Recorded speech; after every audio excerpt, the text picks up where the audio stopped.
Kalimera, kalispera, kalinichta. No matter where in this wild, wacky, and sometimes wonderful world you might be, thank you for making the Highbury Squad part of your day. It's a new week. It's a blank canvas. It's time to tell new football stories, paint pictures, and don't say I don't do nice things for you. We have a phenomenal guest joining us this evening. Let's rock and roll, squaddies.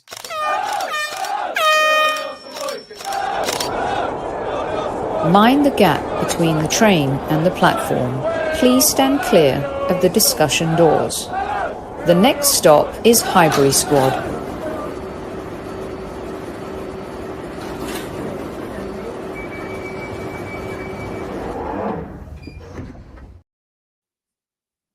Thank you to those who are able to join live. For those who are listening on our audio platform, thank you for making us part of your day. And if you are listening on replay on YouTube, make sure to make your comments heard in our football democracy in the comments section.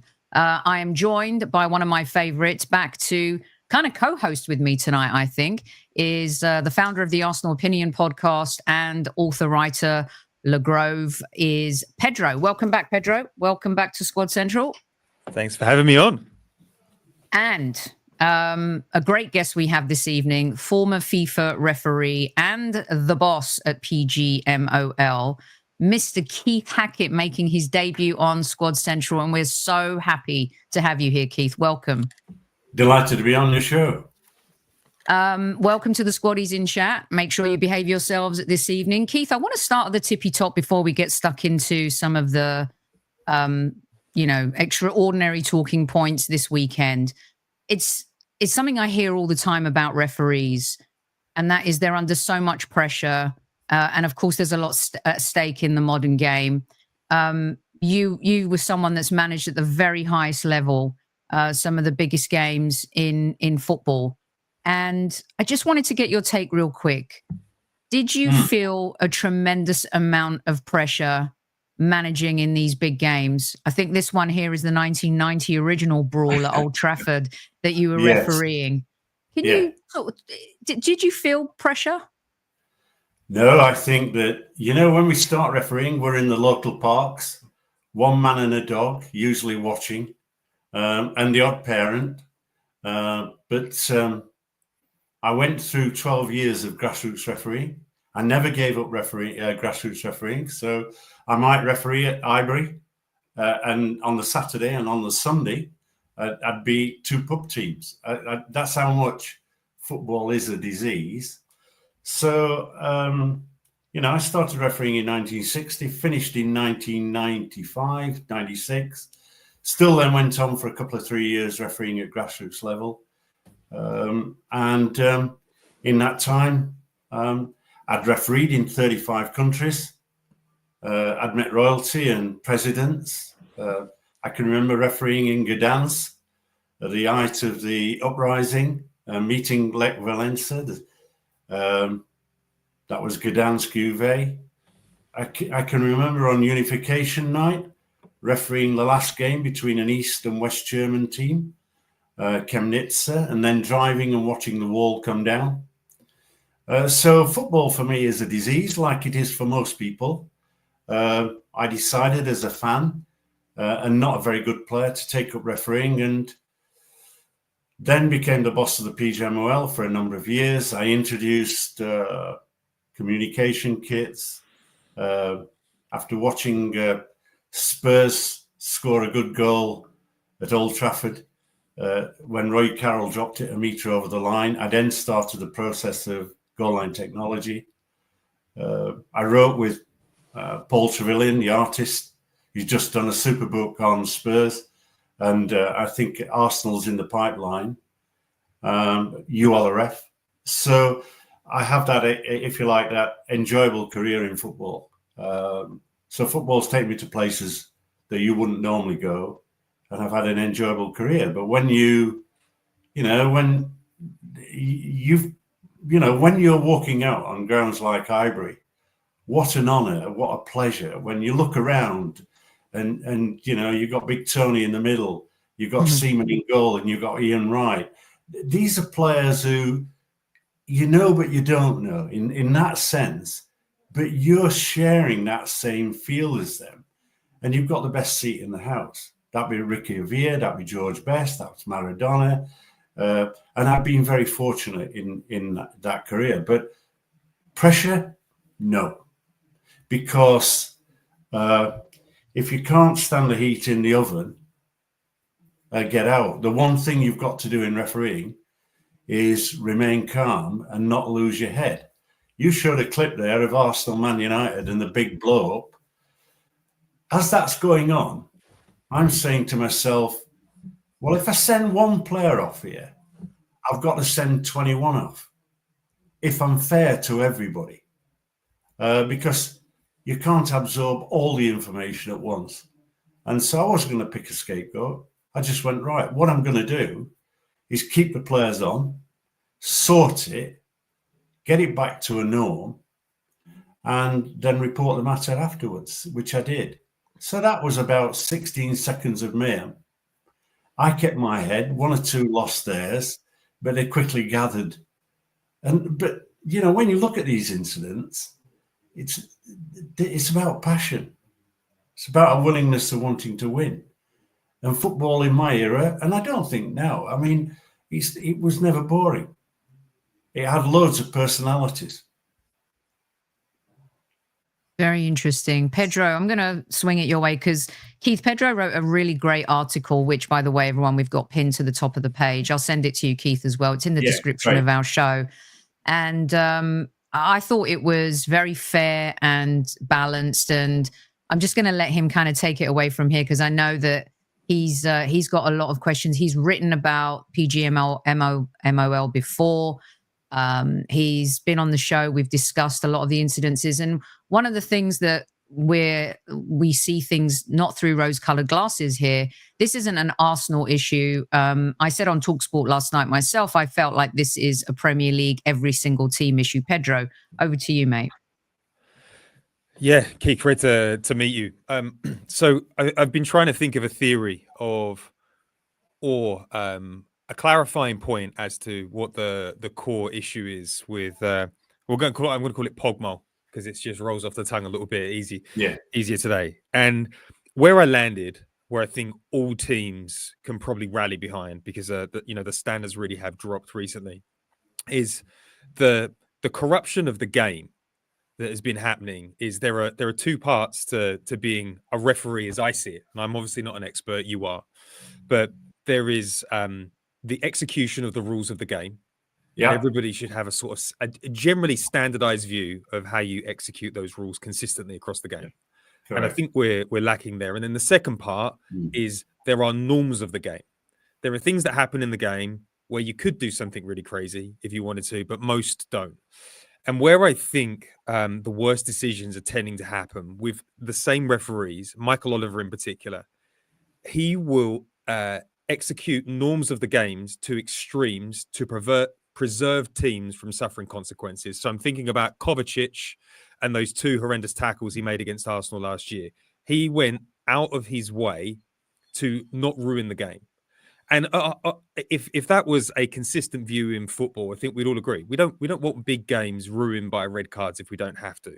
The other part with the same referee is he will go to absolute extremes to be a letter of the law guy. In American law, they call it textualism, where you take the words on paper and you execute them without considering anything else that's going on. And the two examples of that are both Wolves games.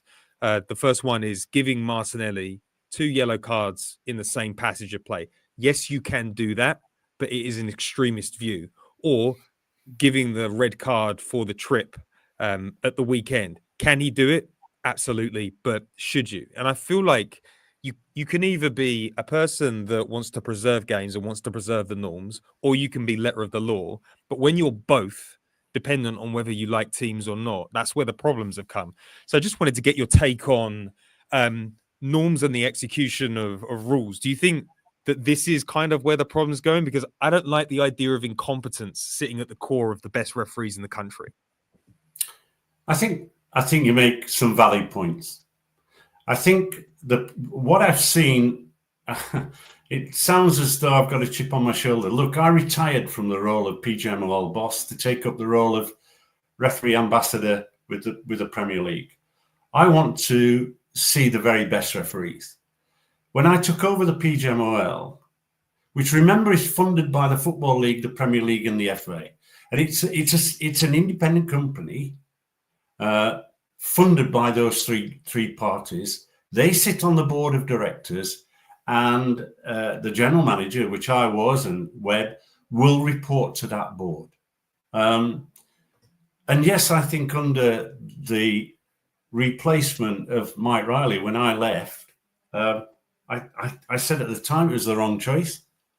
I think his view as an accountant is everything has to be in a box. We have to understand that there's a way of refereeing in the local park, and there's a way of refereeing at the elite level. You are at the elite level managing an event. And football has a great way of penalising itself. I say this, and I've said this on numerous occasions. So there you are in the theatre, you've paid 45 quid or more to watch Phantom of the Opera. And whoever's taking the lead role, if that player, that if you like, actor hits a bum note or makes a mistake, you don't suddenly give them a card and send them off. and football has this view that if somebody breaks the law to an extreme, and there are extremes, then you give a red card. So my view is that, one, yes, you have to apply the laws. You're quite right. You don't apply them rigidly, but what you do is, for example, what I used to do was review all those errors, because referees will always make errors. They're human beings. Bring those errors and have a discussion with that individual. So my approach to Michael Oliver and his group would be, one, talk me through how you came to that decision to issue the red card. To the VAR, Darren England, please talk me through why you didn't come in. Now, that's to say I've formulated a view. I've formulated a view that when I look at the justification that the PGMOL put out, that this was a dismissal on the basis of a serious foul challenge, sorry, you're wrong in law. The law talks about excessive force. That wasn't on display. It talks about the brutality in a challenge. So therefore, this cannot be a red card based on law and based on the fact that the PGMOL are effectively saying we've dismissed him for serious foul play. No, this was a reckless challenge, and it was reckless. There's no question, and I would have expected a yellow card. Now, what you do is you get the team in the group in that discussion and debate, and you analyse it very carefully. It's obvious to me that Oliver was too close to the incident and too quick. The process of a referee and his decision-making process is to see, recognise, think and act. And when you're faced with a major decision, penalty kick, dismissal, you then visualise within milliseconds and replay it in your own mind. Before you issue that red card, give yourself some thinking time, buy some time to run it through and say, have I actually seen what I've seen? It didn't do that. And of course, then you have to ask, why didn't VAR come in?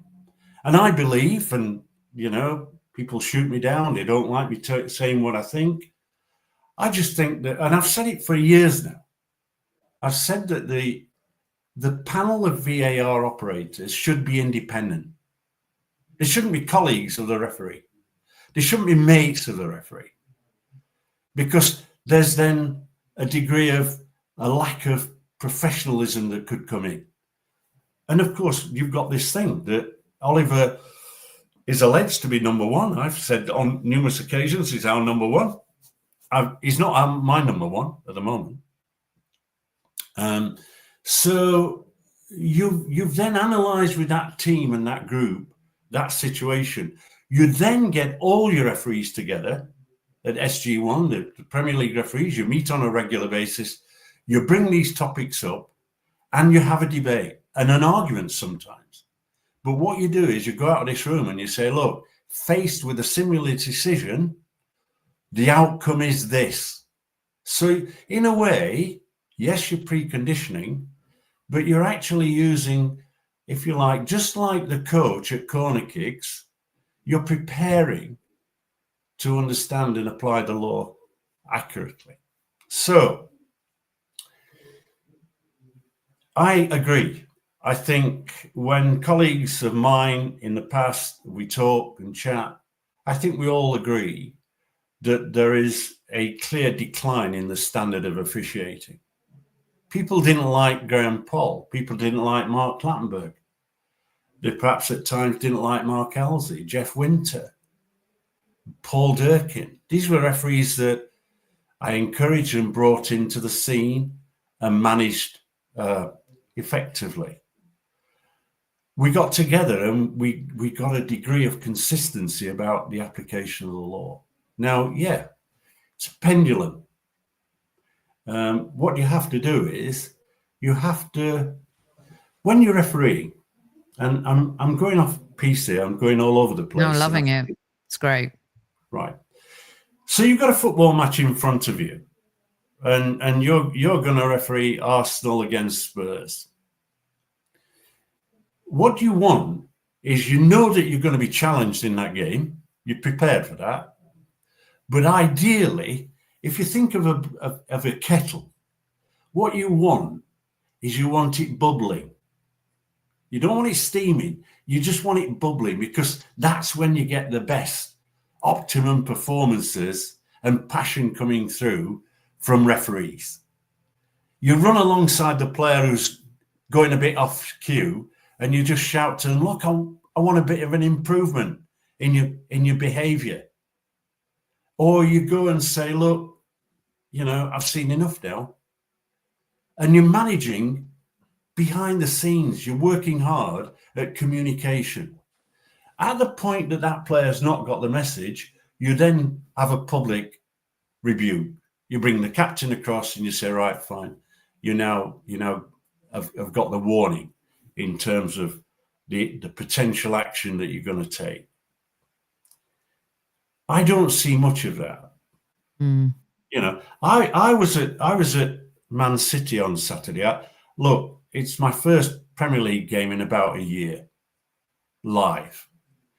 So I'm sat there, and John Brooks is the referee, and he handled it really well. He surprised me with his performance. The players got on with it. He communicated well, but there was one area of time wasting. Chelsea had come with a view, as sometimes clubs do. They're facing Man City or they're facing Arsenal. They will come to your stadium with a view that the least amount of playing time available will give you the less opportunity for Arsenal to score. That's part of the coaching. That's part of the tactics. So it's understanding the game. But what concerns me is the fact that when Mike Riley was shown the door, there was Howard Webb, and I'd coached Howard Webb, so I knew him inside out.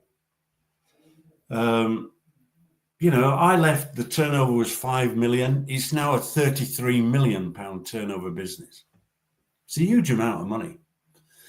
And I thought that what he would do is have a clear out. I genuinely thought that, Lee Mason, kicked out of refereeing, kicked out of VAR. He's now head of the development referees, Eddie Wosterno. And they're probably names that you think, oh yeah, I might remember him. They're not standout referees like Paul, Winter, Halsey, Durkin. So I think that the one thing Webber's not done is sort out his coaching team. And I think they're all patting each other on the back. Under the regime of Mike Riley, they had to be yes men. If they weren't, I think they were out of the team. So I'm long-winded answer. And I think you can feel some frustration because if you look at my track record in the past, as the boss of the PGMOL, when a manager screamed foul in terms of a decision, I would be at Radlett, at Carrington, at Motspur Park, wherever I needed to be, I'd be face to face with that manager to get his view, not dismiss it, but to have the input to say, right, okay, you have had that input, and I'm then going to do something about it. Now, there has to be a level of accountability. I can tell you, just like I said that I would be the 21st manager of the teams in the Premier League. I would be in charge of the referee team. I would say, if my number 9 as a club manager is not putting the ball in the back of the net, he don't get selected in the team. He's sitting on his hands. If he's off form, he gets some extra training.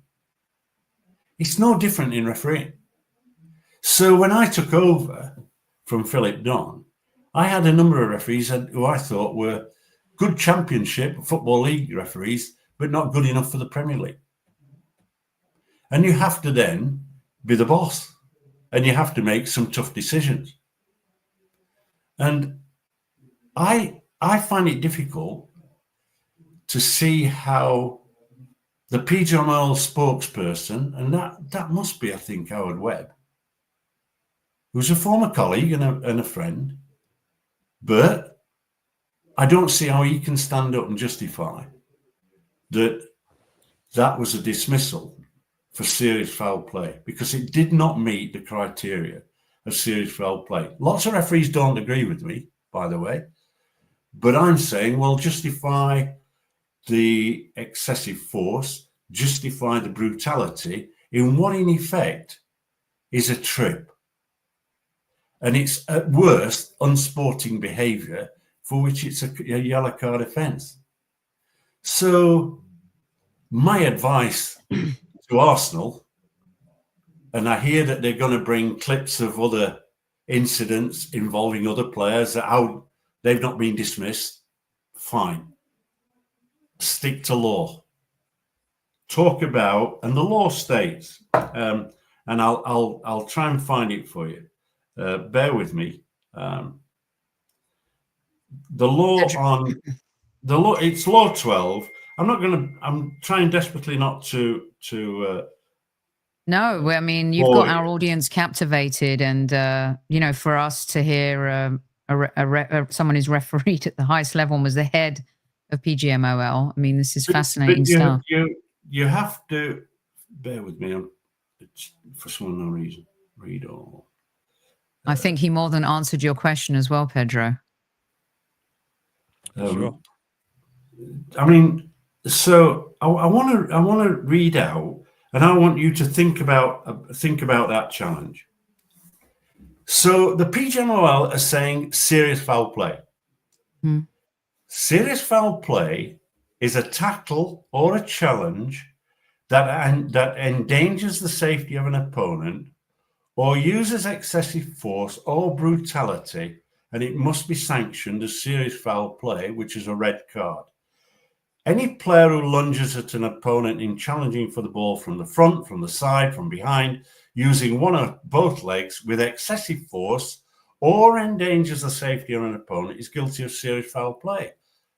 If you look back at that challenge, there wasn't a lunge. There wasn't a launch. The kid almost had 1 foot on the ground when he stuck his leg out to trip him up. There wasn't any brutality in that challenge. It wasn't a rake down the Achilles. So therefore, the argument that Arsenal should work on is just just on serious foul play, the law. And they will have lawyers, and hopefully that lawyer can put across. I mean, I've attended disciplinary meetings. I mean, there's always a risk element because you never know who's sitting on the panel. Well, real quick, and I'll swing it back to Pedro. I know we've only got you for 5 more minutes. Keith, why did they double down on the decision then? Like, if you were Howard Webb and you were Howard Webb, and it's almost like in the same game, we saw, for most fans, it's the inconsistency that drives us crazy. A little bit about what Pedro talked about. You've got the Gomez challenge on Timber, which actually seemed like a more excessive force than the trip by Lewis Skelly. That was a yellow card, and they stood by that decision. Miles Lewis Skelly's was a red card. Why? They have an opportunity to say we made a mistake, but they're not. No, because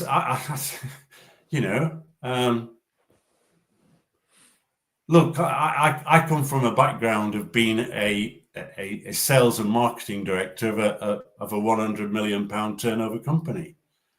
You learn to be able to communicate effectively. You learn to be able to, if a product's not right, be able to excuse why your product's gone wrong and compensate, etc.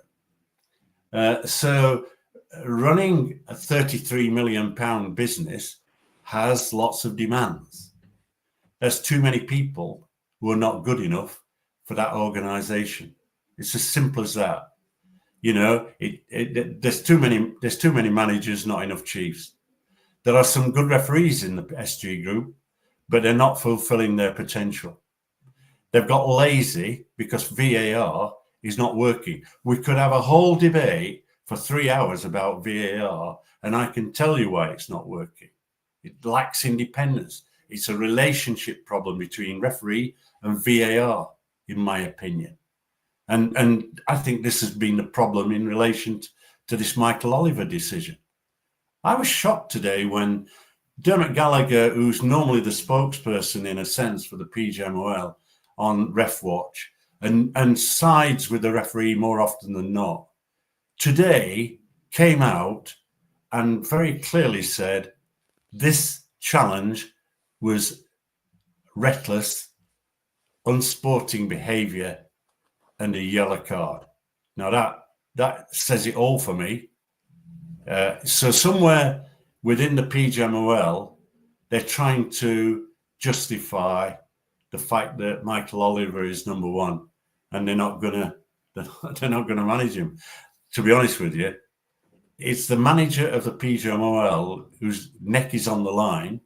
He's taking the criticism, and I think there has to be, okay, there's an opinion, but justify the opinion in law. Justify a player being dismissed when he shouldn't have been dismissed. If Michael Oliver has got a track record with a club like Arsenal, why put him there for a bit? Why expose him? Yesterday, I'm critical of the fact that Darren England didn't come in on that challenge. But, he would have been sat at home yesterday contemplating on the decision. Instead, he was back at Stockley Park yesterday doing the Crystal Palace game. So I just think that the organisation needs a root and branch review again within a year, because they've done it once before. And I think there's lots of passengers that need pushing out the game. Let me tell you that I had those conversations with Arsene Wenger. I had those conversations face-to-face with Benitez and Ferguson and Sam Allardyce and David Moyes. There weren't across the table arguments, there were opinions, but I learned from as much as they did. And I think that there's got to be a degree of humility. There's got to be an understanding that the referee is there to facilitate a game that allows the players to demonstrate their best skills. I worry about the number of challenges that are going unpunished, by the way. And I worry about a lack of management in terms of time wasting. I worry about the amount of acts of simulation that are going unpunished. And when it comes to the penalty area, it's no longer football. It's just rugby. So we could talk about many subjects that I feel are not conducive to the game of football, where I do think the Premier League, the Football League and the FA and the referee groups, along with the LMA and the PFA, need to get together and say, look, there are parts of the game at the moment that are damaging to the image of the Premier League, and they ought to do something about it. I'm going to let Pedro get the last word in with you, Keith, because I know that you're giving us a little more than half an hour already, but okay, no I know you've got to go. Pedro, I'll let you follow up, because I know you had a couple of other bits for Keith as well, and that was about the best 20 minutes I've heard, 25 minutes in a long time when it comes to sensible, logical talk about refereeing, Pedro.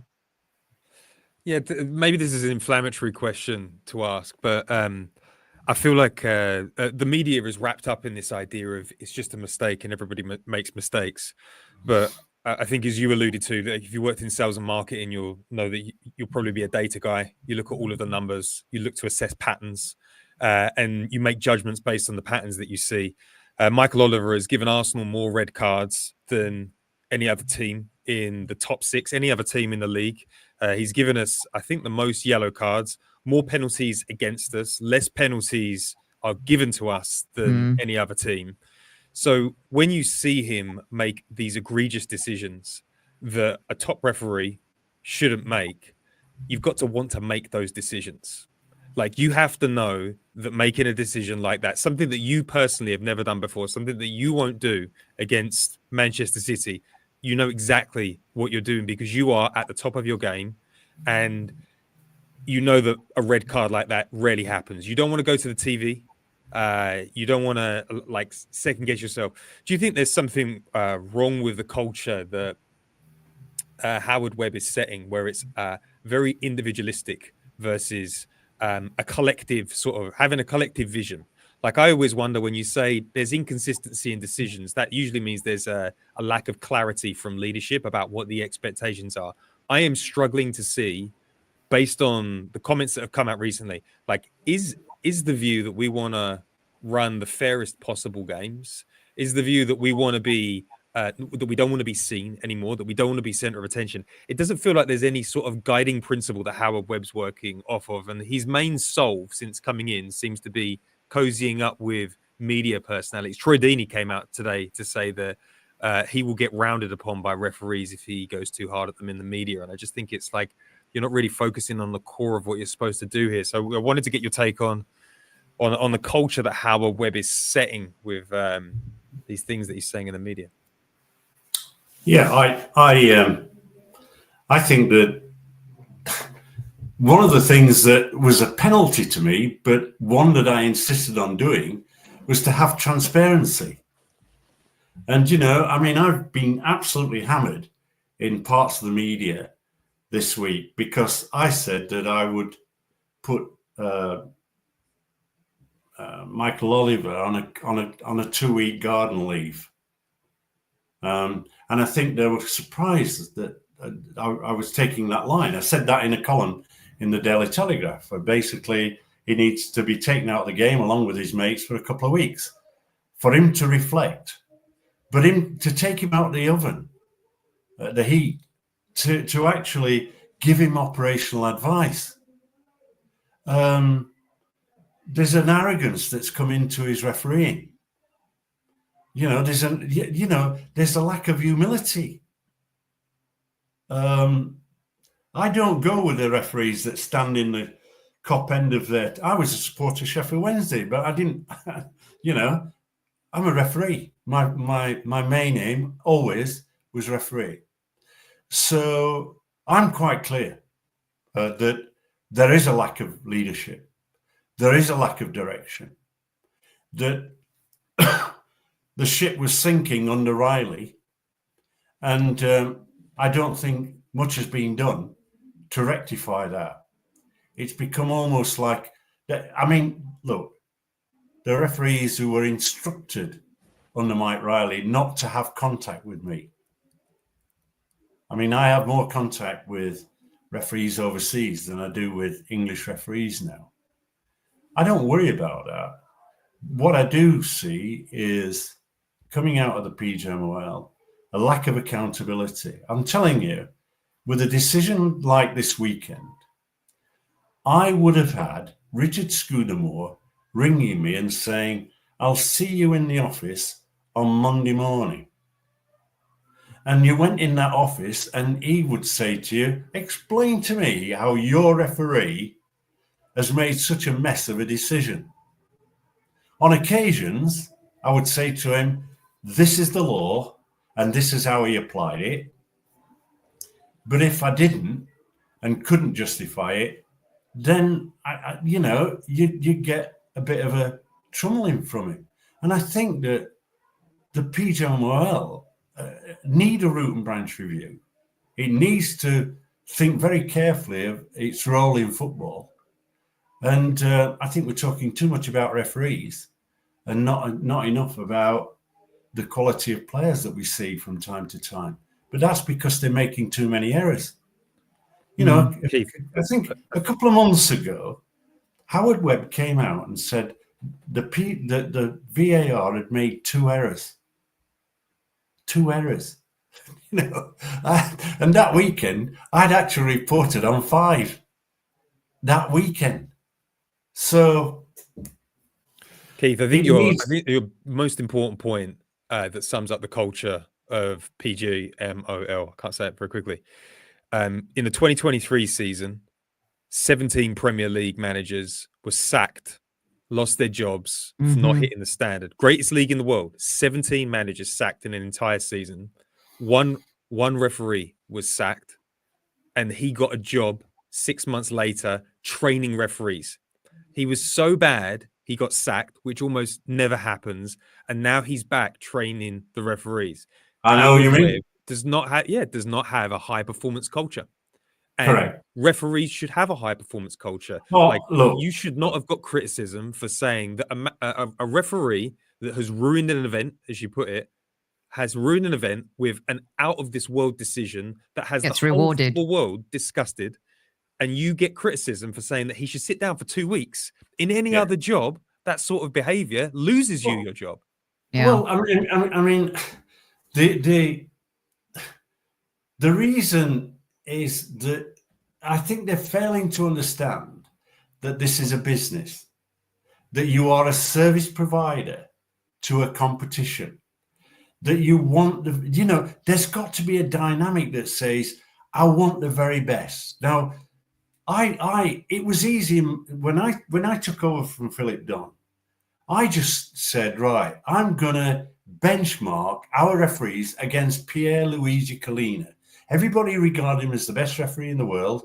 So I detailed videos of him. I had Prozone of his games.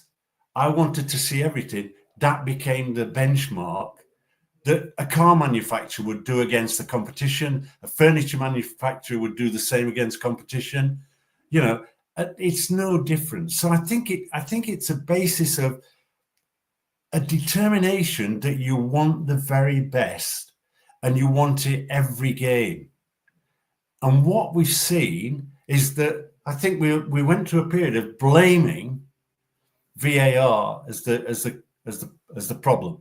VAR has created lazy referees who are hesitant in their decision making. I see it from the eyes of my own refereeing career. And the monitor's not used enough, Keith. Pardon? If you're going to have VAR, use the monitor more. Well, I mean, I think there's all things about VAR that can go in. I'm not. I just think simply this. When I learned this week that Lee Mason was the development manager of the referees of the future, I fell off my chair.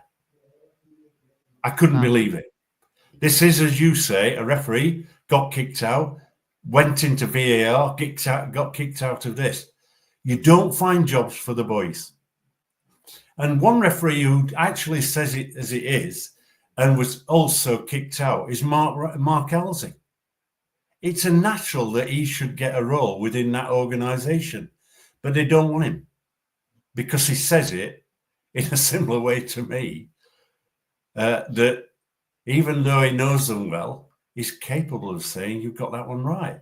And look, they are human. They do need support, but I introduced sports science, vision scientist, if you like, sports psychologist, right? Prozone, VAR, not VAR, goal line technology, communication kits, all those aspects that professionalize the organization to improve the standard of officiating. And we had 10 world-class referees. There's some referees who've refereed about 4 games and they become FIFA referees. I don't see it. So there are lots of things wrong with, in my opinion, with the organization. And when they try to suppress the media, and their press releases are a joke, but this one is not a joke. When they stand out and issue a press release that gives an indication why that player has been sent off, the subliminal approach is, who can we influence on the disciplinary panel? Because we, the PGMOL, are saying this is a serious foul play. And I'm saying, please, will you justify in law that is serious foul play? And they can't. There's no way they can justify it in law. Keith, real quick, do you think referees should be interviewed after the game, or do you think that opens up a whole other Pandora's box? I'm not worried about Pandora's box. I did, when I had my referees media trained, and then we had a referee come out, Rob Stiles, very articulate, very knowledgeable in law as a referee, came out and was interviewed immediately after a match and explained in detail why he had issued a red card. It was a correct red card. It was correct in law. There was no doubting. And I can tell you that next morning, I was sat in front of a CEO who was blowing up because he felt that system interfered with the process of a club being able to appeal its decision. He was saying you're having a second bite of the cherry. And as a result of that, there was then a formal sort of withdrawal of the referee being interviewed. The phone-in shows and all that goes with it is part of that influence. So I don't think you'd achieve much. I'd be interested to hear what Michael Oliver would say, because all he would say is it's serious foul play and then walk off, wouldn't he? Yeah. I like one of Pedro's suggestions in his 6 ideas of how to improve things was invite the world. Are you for or against that? Oh, I'm for it. When you look at the number of players that have been introduced into our game from overseas, when we look at the Premier League as being constantly informed as being the best league in the world, I believe it is, right? Therefore, it should have the best match officials. That discussion, I opened that debate and got shut off in a 5-minute discussion. I was contemplating bringing in what was then the world's #1 referee to supplement. I put forward an argument that with the train system, the tunnel, it would be easy to bring in referees from France, Belgium, Holland, Germany, and there's no way that the clubs have an energy to do that. So the And resistance was from the clubs. The resistance was from the clubs, or yeah, you'll be surprised sometimes that our clubs resist change. Let me give you an example. It was patently obvious to me that the semi-automated offside system worked extremely well at the World Cup.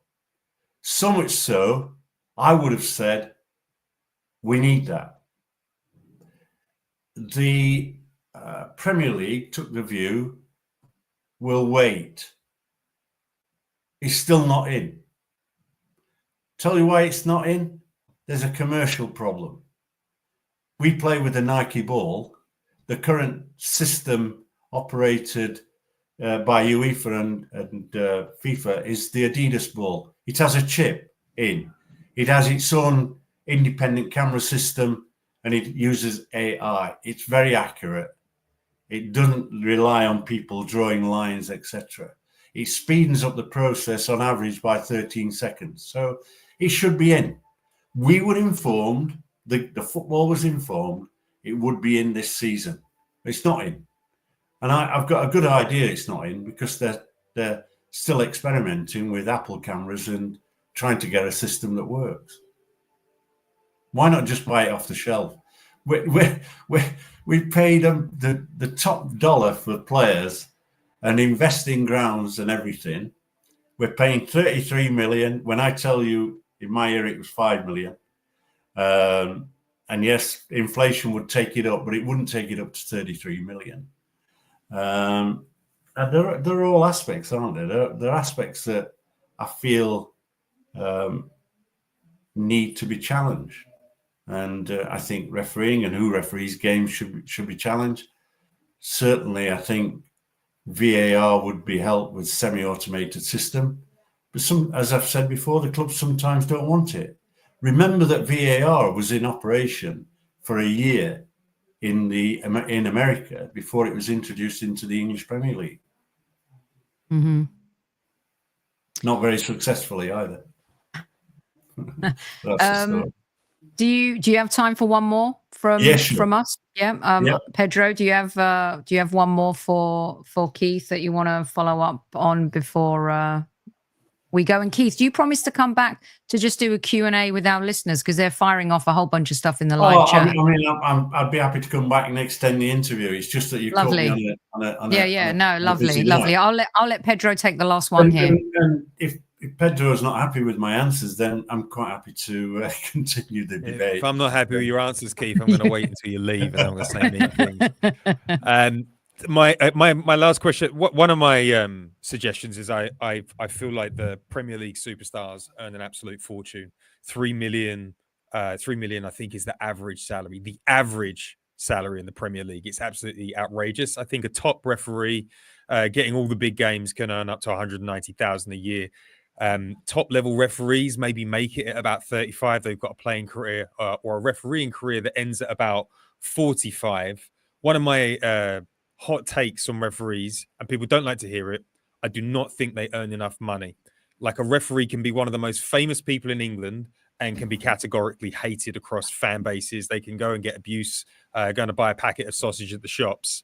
I think the Premier League needs to spend more than 33 million on referees a year. I think to attract the very best, to bring the best from around the world, we need to pay exceptional salaries and we need to pay massive pensions at the end.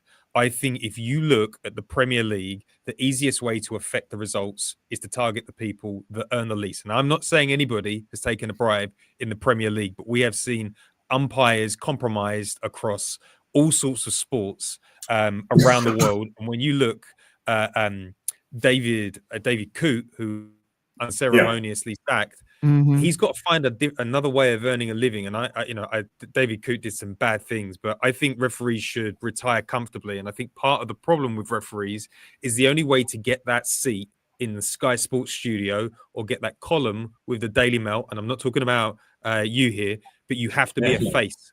And most people, the quickest way to make yourself a face is to make crazy decisions. So I wanted to get your take on the low salaries in the Premier League. And I wanted to ask whether you had ever pushed to get your guys a bigger number that merited the pressure, the work, and like the societal abuse that you get when things go wrong? It's a great question. I'm going to take a bit of time answering it. In my era, we were amateurs in a professional game. And I mentioned earlier, off air, that I refereed the cup final in 1981. And as I'm about to walk out onto Wembley to referee the game, an FA spokesman said to me, "You've got a choice to make. This is your first decision. It's a match fee of £35 or a gold medal." I had to charter an aircraft to get back to attend a board meeting at my own expense from Germany. I lost the job because I refereed a game in New Zealand via Australia. And by the way, when you did an overseas game in my era, you didn't get a match fee. Now, I then put forward a very strong case and helped to instigate the PGMOL by indicating that the game was getting quicker, that getting time off work was almost impossible. If I told you that I had an extended board meeting one day and I left my boardroom at about 3:45, right, in the afternoon, and walked out at 5 to 8 at Highbury and refereed the football match, had a shower, got in the car and got home at 2 in the morning, and then to compensate for the leaving work before 5 o'clock, traditional English company, I was in work at 7 the following morning. And so I put forward, when I can remember saying our guys should be paid a minimum 1,000. And I got looks as though I was off a planet. So I share your view. But I want referees to be hungry. But I want a succession plan. I want accountability. I want a system whereby referees can go up the ladder and down the ladder in terms of games. You know, if a game, like a player loses form, if that referee loses form, then, you know, he should be able to go down to the Football League. Can you remember Andy Durso? He was the referee that was challenged by Roy Keane in his face. It's a photograph that's shown almost on an annual basis. I demoted him to the Championship.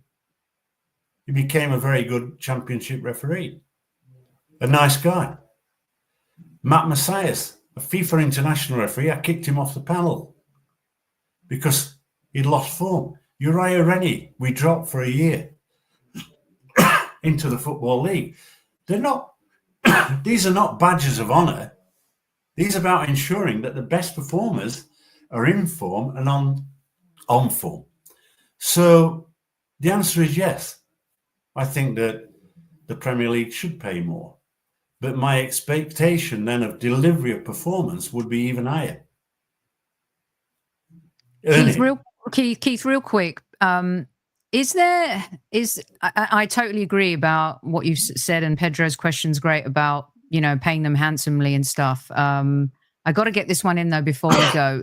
Is it coincidence that the majority of referees are from the north and the south? Is that an interest thing? Is that they're just better? Is it a coincidence? I mean, it feels like the disparity is pretty great. I think one of the things is the development area. You know, we spend time at grassroots level, and I think, you know, I'm president of the Northern Counties East League. It's a challenging league, semi-professional, Northwest Counties, and I think that the quality of the competition that they're officiating actually helps to produce better referees. Now, we had, I think there's a dearth from the south. I mean, Cornwall, Devon. You know, I think that's about development, that's about competition, but I think it's also important that the FA put the money in and get the numbers. But, you know, if you look at the London area, you might say, well, where's the London referees? Well, a lot of the people who referee don't live in London. You know, they commute in. And so they referee from the Norfolk area, Ipswich area, and the Midlands. But at this moment in time, I think because the competitions, particularly in the Northeast, are strong competitions, then you've got a flow path of referees excuse me, being promoted in that area. But, you know, it's quite a minefield getting to the top. It's not an easy task, you know. I mean, Oliver had 8 years at grassroots level. I think I had 12 years. And when I became onto the Football League and refereed the cup final, I was the youngest referee to referee a cup final. So you can guess it's a long apprenticeship. But I think all that, you know, could be shipped into touch and a process of, if you like, recruitment and training. And I believe you can deliver good referees within a 2-year cycle. Very awesome. This has been a brilliant conversation. And I think, Pedro, unless you have anything else, you know, I was going to stay on after, but I feel like we should end on this kind of high of the conversation and keep the squaddies wanting more. They've absolutely loved the conversation. You probably can't see it all in live chat, but they've really enjoyed it. And we're definitely going to get you back to do a Q&A. Pedro's article I'll definitely share with you and connect you guys as well. Yeah, you'll really, I think you'll enjoy the read, and it's just been brilliant, Keith. We really appreciate it. Your candor is so refreshing, by the way. Thank you, Pedro. Any last words? Sometimes it's worth getting into trouble. I'm a Yorkshireman. We say it as it is, you know. We love that. Pedro, any last words? No, great chatting, Keith. Good to chat with you, Pedro. Good to chat, Sophie. Thanks for having me on. We really appreciate you. Squaddies, thank you so much for tuning in. Tell your friends about this show. It has been absolutely monumental. One of my favorites, no doubt about that. Appreciate Keith. You can follow Keith at Hackett Ref on the old X. And of course, you know where Pedro is at LEGROVE. We appreciate you. Look out on the community page for our next live show. Until then, don't forget to tell your loved ones you love them. At ease, squaddies, at ease.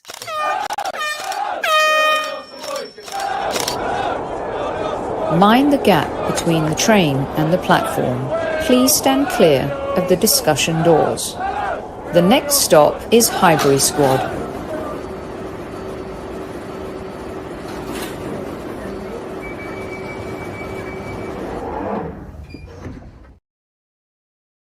Oof, I'm going to have to go back and listen to that again. Love you, squaddies.